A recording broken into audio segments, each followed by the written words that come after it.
She didn't even ask about my newborn baby again. She is not even different from my husband. This shows she doesn't have my support in this marriage. Let me not even think about calling my husband's siblings. They are all the same. Their mother will surely call to inform them about all we talked about. Pause and looking sad. I wish my mother was still alive. She would have been here to console me. When my fellow women put to bed, it's usually a thing of joy, but mine is always different. God, why me? I would have preferred marrying an average income earner who values women than one who is extremely rich but lacks respect for women. Is it my fault that I gave birth to only female children? Sighs. I just hope I come out of this soon. After that, she continued attending to her baby. Kioma came from a very poor background. She has 2 other siblings, her elder sister and her only brother, who is her immediate younger one. Her father passed away a long time ago, when Chioma was still in primary school. Her mother, who was a petty trader, struggled to bring them up till they were grown. Chioma's elder sister married earlier, but to a man who is managing. Chioma married Chief after. It was a liberation for her family because she provided for them the best way she could. Chioma's mother later passed away some months back from a lingering illness. Apart from feeling guilty for giving Chief only female children, Chioma endures her marriage because that is the only way she can provide for her family. As time went on, Chief continued keeping late nights. Then, Chioma had made up her mind not to bug him about his recent behavior. Whenever he came home late, she would give him dinner and do every other thing he requested of her and pretend like everything was fine. Chief never bothered to explain himself.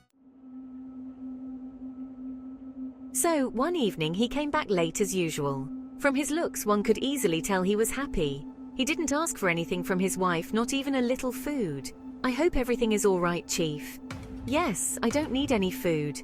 I'm okay, he said and left for his new room without bringing up any good news for discussion. It was obvious he didn't want to discuss the reason for his mood change. Chioma stood aside watching him as he left for the visitor's room. She believed he had eaten elsewhere, but that happiness was suspicious.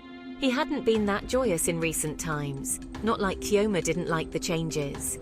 Deep down, she knew that mood wasn't for her. It must be something exceptional that can give him such joy. Afterwards, she went back to her room and lay in bed. Some minutes later, she couldn't sleep. She was just tossing and turning in the bed. She was restless. Suddenly, she sat up. Before then, she had made up her mind not to disturb her husband concerning his recent attitude, but at that moment, she wanted to leave the room. Something kept pushing her to go check up on her husband. She got up gently and headed to the visitor's room. On getting to the door, she heard her husband laughing wildly. She listened carefully and discovered he was on call. "My baby girl," Chief praised someone over the phone. Chioma's heart skipped. She suddenly became attentive. This is something he has not called me in recent times. Who is he speaking to? Hope it's not what I'm thinking, Chioma thought aloud as she brought her ear closer to the door. Yes, my dear. Just tell me if you need anything, Chief continued from inside the room. Chioma couldn't decipher what the person being spoken to was saying, but she knew it must be a lady. "O Malicha Mu'u, I wish you were here with me.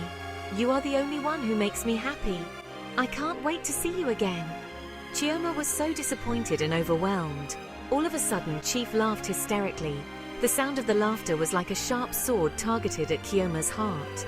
She was deeply pained but couldn't react to what she heard. She didn't want to hear more, so she turned and went back to her room. She sat on her bed looking disheartened. All the while, her husband wasn't giving her the time and attention she felt she deserved. She had waited for him to come around. She had believed he would change with time, not knowing he had a different plan. I am here thinking he needed space, so he had been seeing someone. He had gotten a girlfriend, breathed out deeply. What if he gets the girl pregnant and she gives him a male child? That means it's over for me. None of his relatives will even be on my side. He would just throw me out. God forbid. I will do something about this. I have to do something fast before I lose my husband to another lady. After assuring herself with that statement, she laid back in the bed. To be continued.